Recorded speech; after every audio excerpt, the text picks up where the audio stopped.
Setiap orang pasti pernah memiliki pikiran negatif yang membuatnya merasa sedih, cemas, atau tidak percaya diri. Pikiran yang muncul dalam diri seseorang dapat memengaruhi perasaan dan perilakunya. Oleh karena itu, penting untuk memahami cara berpikir agar dapat menghadapi masalah dengan lebih baik. Nah, hal-hal seperti itu berkaitan dengan CBT. CBT adalah pendekatan konseling yang membantu seseorang mengenali dan mengubah pikiran negatif menjadi lebih positif dan realistis. CBT meyakini bahwa pikiran, perasaan, dan perilaku saling berhubungan serta saling mempengaruhi. Nah, teman-teman, CBT dikembangkan oleh Aaron T. Beck pada tahun 1960-an. Beck menemukan bahwa pikiran negatif sangat mempengaruhi perasaan dan perilaku seseorang. Oleh karena itu, ia mengembangkan CBT untuk membantu mengubah pola pikir negatif menjadi lebih positif dan realistis. Nah, dalam CBT terdapat konsep yang disebut distorsi kognitif.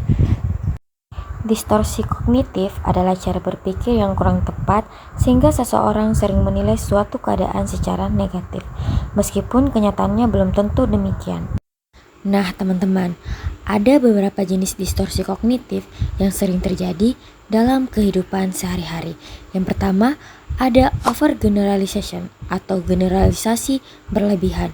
Nah, overgeneralization adalah cara berpikir ketika seseorang mengambil kesimpulan yang terlalu luas berdasarkan satu pengalaman atau kejadian yang dialaminya. Ketika mengalami satu kegagalan atau pengalaman buruk, ia langsung menganggap bahwa hal yang sama akan terus terjadi di masa depan. Akibatnya, seseorang menjadi mudah kehilangan kepercayaan diri dan merasa pesimis terhadap kemampuannya. Kemudian yang kedua ada catastrophizing atau membayangkan hal terburuk. Nah, catastrophizing adalah kecenderungan untuk selalu membayangkan kemungkinan terburuk dari suatu situasi. Seseorang akan membesar-besarkan masalah yang dihadapi dan menganggap dampaknya akan sangat buruk meskipun belum tentu demikian. Nah, pola pikir ini sering menimbulkan rasa cemas, takut, dan khawatir yang berlebihan. Yang ketiga ada black and white thinking atau pola pikir hitam putih. Nah, black and white thinking adalah cara berpikir yang melihat segala sesuatu hanya dalam dua kemungkinan yang berlawanan, seperti berhasil atau gagal, baik atau buruk, dan benar atau salah. Dalam pola pikir ini, seseorang sulit melihat adanya kemungkinan lain atau hasil yang berada di antara keduanya. Akibatnya, seseorang menjadi terlalu keras terhadap dirinya sendiri ketika tidak mencapai hasil yang sempurna. Dan yang terakhir ada mind reading atau membaca pikiran orang lain. Nah, mind reading adalah kecenderungan untuk menganggap bahwa diri sendiri mengetahui apa yang dipikirkan orang lain tanpa memiliki bukti yang jelas. Biasanya, seseorang langsung menyimpulkan bahwa orang lain memiliki penilaian negatif terhadap dirinya. Pola pikir ini dapat membuat seseorang merasa minder, tidak percaya diri, dan menarik diri dari lingkungan sosial.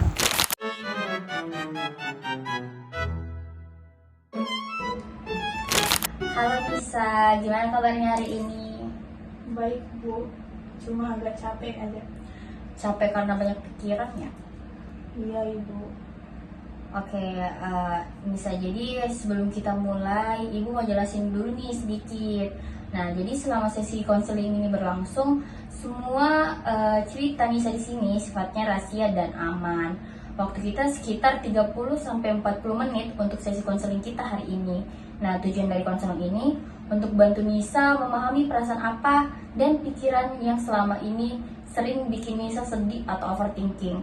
Supaya pelan-pelan Nisa bisa lebih tenang nih. Apakah Nisa paham?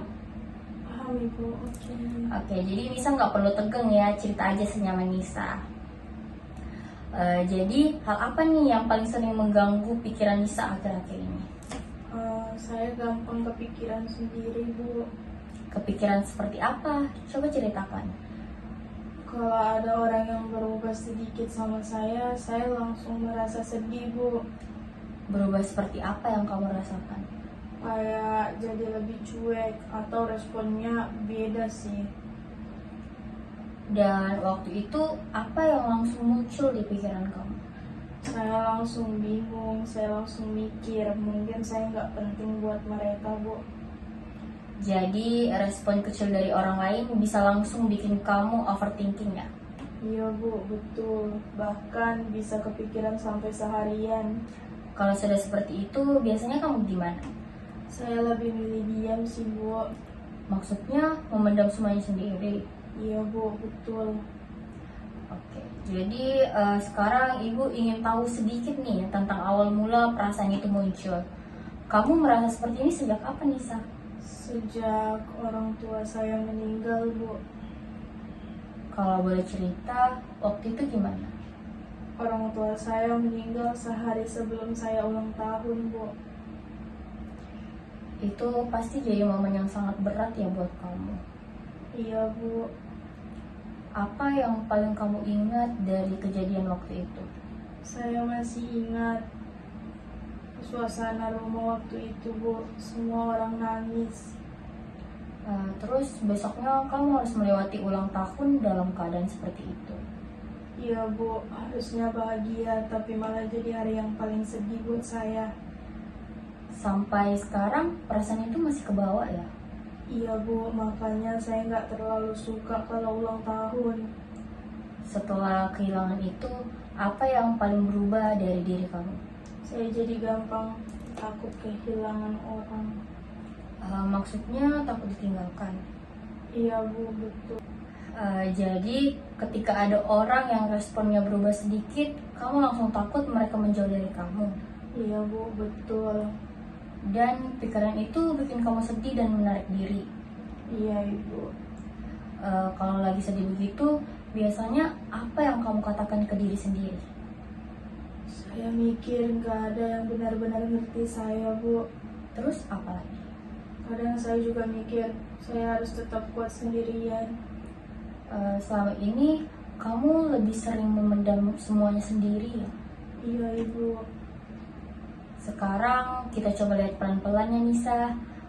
Jadi waktu respon orang berubah sedikit, langsung muncul pikiran nih, aku nggak penting atau aku takut ditinggalkan. Kemudian muncul rasa sedih dan juga takut, dan akhirnya Nisa memilih diam dan menjauh. Apakah itu sudah sesuai sama yang Nisa rasakan? Iya, Bu, betul seperti itu. Oke, sekarang kita coba pikir pelan-pelan ya Nisa. Apakah semua orang yang responnya berubah sedikit pasti benar-benar mau meninggalkan kamu? Enggak juga sih, Bu. Mungkin aja mereka lagi capek, sibuk, atau ada masalah lain. Iya juga ya, Bu. Berarti belum tentu semua yang langsung muncul di pikiran kamu itu sepenuhnya benar. Dan mungkin selama ini rasa takut kehilangan itu yang bikin kamu jadi mudah berpikir buruk tentang diri kamu sendiri. Sepertinya iya, Bu. Baik, kalau seperti itu, hari ini kamu sudah sangat berani cerita tentang hal yang selama ini kamu pendam sendiri. Dan menurut Ibu, itu bukan hal yang mudah untuk diceritakan. Sekarang, gimana perasaan kamu? Lumayan lega sih, Bu, karena selama ini saya sering mendam semuanya sendiri. Jadi capeknya kerasa banget. Tapi setelah bercerita dengan Ibu, saya ngerasa agak lega. Oke, baik. Jadi Ibu mau untuk minggu ini Nisa coba buat jurnal sederhana nih selama 1 minggu ke depan. Nah, terus isi jurnalnya itu ada situasi yang membuat Nisa sedih itu seperti apa, kemudian pikiran yang muncul apa, lalu perasaan yang Nisa rasakan nih gimana sih. Kemudian Ibu juga mau di dalam jurnal tersebut ada pikiran lain yang lebih realistis. Tujuannya supaya Nisa lebih sadar sama pikiran yang sering muncul. Baik, Bu, nanti saya coba. Terima kasih sebelumnya, Bu. Kalau gitu saya pamit ya, Bu. Sama-sama Nisa, kita ketemu di minggu depan ya untuk melihat perkembangan kamu seperti apa. Semangat ya Nisa, kamu pasti bisa. Halo Nisa, senang sekali lihat kamu lagi. Gimana kabarnya hari ini? Lumayan lebih baik, Bu. Syukurlah, berarti ada perubahan nih yang kamu rasakan. Ada sih, Bu, walaupun belum sepenuhnya. Coba ceritakan bagaimana perasaan kamu nih selama mencoba jurnal kemarin. Ternyata lumayan membantu ya Bu. Bagian apa yang paling membantu Nisa? Saya tuh jadi sadar ternyata saya sering langsung mikir negatif Bu. Contohnya seperti apa? Kalau ada orang yang responnya beda sedikit, saya pasti langsung mikir mereka marah atau nggak suka sama saya. Nah, setelah ditulis dan dipikir ulang, ternyata bagaimana? Ternyata belum tentu juga sih Bu. Nah, berarti sekarang kamu mulai bisa nih melihat situasi secara lebih tenang. Iya Bu. Oke, sekarang apa yang membantu kamu lebih tenang sekarang? Saya mulai coba berhenti sebentar sebelum langsung saya simpulkan yang buruk-buruk Bu. Nah, itu bagus sekali loh Nisa. Walaupun kadang masih kepikiran juga sih Bu. Nggak apa-apa, semua proses memang butuh waktu. Kalau dibandingkan dulu, apa yang paling berubah dari diri kamu sekarang? Sekarang saya nggak langsung nyalahin diri sendiri terus. Dan perasaan kamu sekarang gimana? Lebih tenang dibanding sebelumnya Bu. Oke, baik. Nah, sekarang kalau tingkat sedih dan overthinking kamu dulu ada di angka berapa? Mungkin 8 Bu. Kalau sekarang? Sekarang sekitar 4 atau 5 lah Bu.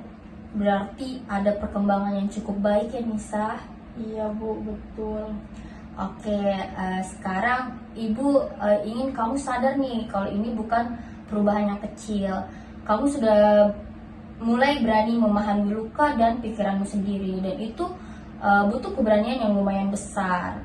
Terima kasih ya Bu, saya jadi sedikit lebih lega. Nggak sedikit deh, banyak. Ibu bangga banget karena kamu sudah berani menghadapi rasa takut dan sedih yang selama ini kamu pendam sendiri. Dan pelan-pelan kamu mulai belajar nih mengontrol pikiran dan perasaan kamu. Ibu mau kamu terus lanjutkan proses ini ya Nisa. Dan jangan lupa kalau kamu gak harus menghadapi semuanya sendirian. Iya Bu, terima kasih banyak ya Bu. Oke, baik. Ibu rasa sesi konseling kita bisa kita cukupkan sampai hari ini. Tetapi jika nanti Nisa merasa terganggu lagi akan hal ini, Nisa bisa hubungi Ibu kapan saja dan kita akan melakukan konseling lanjutan. Nanti kita bisa diskusikan nih waktunya kapan. Yang penting Nisa tetap merasa nyaman. Baik Ibu, terima kasih. Sama-sama Nisa, tetap semangat ya. Jangan lupa buat apresiasi diri Nisa sendiri atas perubahan kecil yang sudah Nisa lalui. Siap Ibu, terima kasih sudah mau mendengarkan cerita saya Bu. Oke, sama-sama Nisa, tetap berproses ya. Ibu percaya Nisa bisa jadi lebih baik dari hari ini. Hati-hati di jalan ya Nisa. Bye-bye. Berdasarkan proses konseling yang telah dilakukan, diketahui bahwa permasalahan konseling berawal dari pengalaman kehilangan orang tua yang menimbulkan luka emosional mendalam. Pengalaman tersebut memunculkan beberapa distorsi kognitif, yaitu overgeneralization, mind reading, dan catastrophizing. Konseli cenderung menyimpulkan bahwa perubahan kecil dalam respon orang lain berarti dirinya tidak penting atau akan ditinggalkan, meskipun belum ada bukti yang mendukung pemikiran tersebut, sehingga konseli sering berpikir negatif dan mengalami overthinking. Nah, melalui pendekatan kognitif behavioral therapy atau CBT, konseli dibantu mengenali hubungan antara situasi, pikiran, perasaan, dan perilaku melalui teknik CBT mapping serta restrukturisasi kognitif. Nah, dari proses tersebut, konseli mulai menyadari bahwa tidak semua pikiran yang muncul merupakan fakta dan mulai mampu melihat situasi secara lebih realistis.